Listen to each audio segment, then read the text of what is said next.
everyone, so I am here today with my TBR for what is possibly my favourite readathon on the internet, and that is the Queer Lit Readathon, which I believe is hosted twice a year for a week each time, as well as some bonus weekend readathons, and I participate in every single one of the full-length readathons that happen. No matter what's going on, I'm making sure that my reading is exclusively queer, LGBTQ+, during that week, and I always love to share with you some of the queer LGBTQ+ books that are top of my TBR ahead of the readathon to let you know what I might be reading. And there's a few here in varying different genres I'm super excited about and would really love to get to.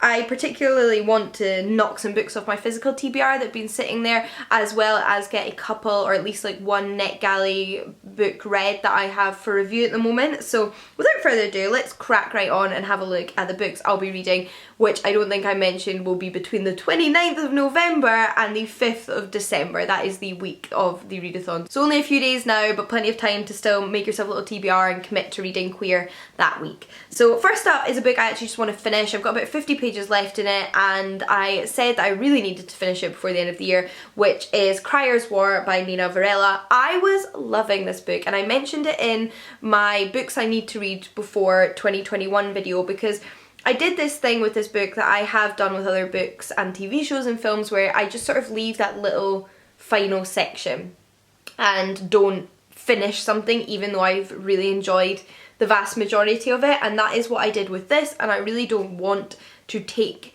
the last 50 pages into 2021. I want to come out of the year having finished it and ready to read book 2, because I would really like to see what is next in store for these characters. But it's set in a speculative world that's a bit of a blend of sci-fi and fantasy, where the kingdom is ruled by the Automate, and the Automate are sort of robots or clockwork mechanical creatures that have been created but ended up more powerful than their creators, who are humans. And now the humans are second-class citizens in this world, and our main character has a vendetta against the Automate because they killed her parents, so she wants to kill the Automate princess as revenge, but ends up actually taking a liking to her instead. She ends up ingratiated in the court undercover, and they bond, and it's so lovely, and I really, like I said, just want to carry on and finish that one. So that should be an easy one to tick off during the week. I then have a graphic novel which should also be quick to read because it is a graphic novel, and that is Bloodlust Bonnets by Emily McGovern. This is set in the 1700s and includes recognisable figures from history like Lord Byron. It's got like a little bit of the Shelley vibes to it, lots of paranormal, monster hunting and literary romanticism, and it just looks so cute and so comical, and it's meant to be super duper queer, so I'm so here for that. I don't know what form the queerness takes, but I believe there's lots of it, so I'm just kind of here to like find out and also just go on a romp of an adventure because it gets really good reviews. So this looks like so much fun, and I'd be meaning to read it anyway. I then have a book which I may actually start before the readathon officially begins. I just want to finish another book I'm reading today, but then I would like to start this book next. So like I said, might start it a couple of days before the readathon, but we'll probably be reading it into the readathon because I'm just not that fast a reader. And that is Cinderellas Dead by Kaylin Bayron. This is my Patreon book club read, which is the other reason I was planning on reading it. So we read a different book every quarter over on my Patreon, and we vote and pick the book together, and this was the one that we voted for. So I like I said, I needed to read it anyway. I need to read it by the end of the year because that will be the end of the quarter, but I'm so excited about it, so this just also feels like the perfect time to read it. It is a book inspired by Cinderella. It's set in a world where the Cinderella fairy tale happened, and it happened about a century previously. We're now 100 years in the future, where society is structured around this fairy tale, and at the age of 18, I believe it is, or is it 17, something like that, young women have to attend a ball and find a husband, and if they don't find a husband, they disappear and nobody knows what happens to them. Now the time has come for our protagonist to find her husband, but she's actually much more interested in women than she is in men, so obviously it's not going to go as smoothly as she hopes, and she may have to undermine the entire system of this world, and that sounds amazing and ferocious and awesome, and I'm so excited about it. We then have a little tiny romance book. So this one should be super easy and quick to read because it's just over 100 pages, but it's a mass market paperback, so it is pretty tiny, and it is a Regency historical romance, but a FF one. So I love my historical romances, particularly those set in the 1800s, whether it's the Regency era, whether it's the Victorian era, what have you. I love them all, but they tend to be between men and women. You certainly find a lot less of them between women and women, partly because, I mean, I guess that just adds like an extra layer of difficulty to navigate as the writer, because that wasn't something that like was endorsed in the 1800s. But I love when writers do put their hand to it and do create queer historical romances, particularly FF ones, because I find them much more difficult to find. And this one's been on my TBR for a while. It's called A Little Light Mischief by Cat Sebastian, and it's about lady's maid Molly Wilkins, who is done with thieving and cheating and stabbing and all the rest of it. She's determined to keep her hands to herself, so she really shouldn't be tempted to seduce her employer's prim and proper companion Alice. But how can she resist when Alice can't seem to keep her eyes off Molly? I love this. It's actually also about two women, working women effectively, like slightly lower class women in the 1800s, which is a nice change of pace, and I'm just super excited about it. We then have a YA thriller, and I literally just finished a thriller novel about 2 days ago, and I'm desperate to start another one because I enjoyed it so much trying to guess what was going to happen, and for that reason I wanted to put a thriller on this list. But I definitely realised when I was thinking about that I don't have a ton of queer thrillers. I definitely don't hear about as many queer thrillers as I do other genres, and there definitely aren't as many of them on my shelves.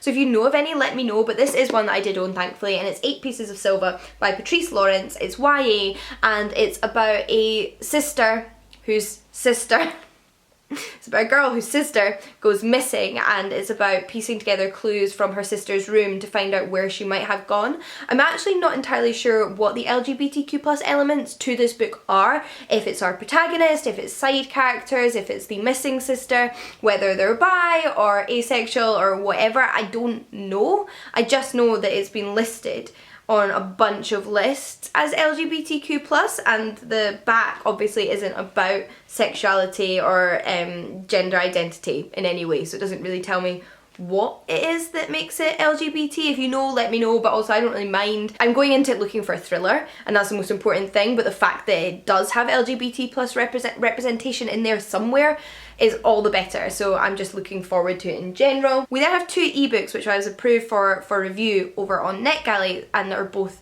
queer and both super high up on my TBR, so would like to get to. They're also both pretty short, so I might be able to fit them both in during this week. But the first one is Daughter of the Moon by Effie Calvin. Now this is book 5 in the Tales of Inthea series, which is one of my favourite fantasy romance series of all time. Like, both one of my favourite romance series, both one of my favourite fantasy series. I love these books. They are so like heartwarming and wholesome, phenomenal representation across the LGBTQ plus spectrum, but always with a central FF romance. And like I said, this is the latest installment. I actually don't know what this one's about. I literally requested it because I loved the other 4 books and couldn't wait for the sequel, but don't know what I'm gonna look up. What's this book about? I just did a double check, and it's actually about the sister of one of the protagonists from book 4. The sister that sort of came out of that book a little bit worse for the wear. She was somewhat of an antagonist in book 4, so I love this idea that she is getting her redemption arc and her own story in book 5, and this makes me even more excited. Cannot wait. We then have, like I mentioned, one more book that I was approved for on NetGalley, and that is Fireheart Tiger by Aliette de Bedard. Again, this is another instance of an author I love, so I requested this book because I love Aliette de Bedard.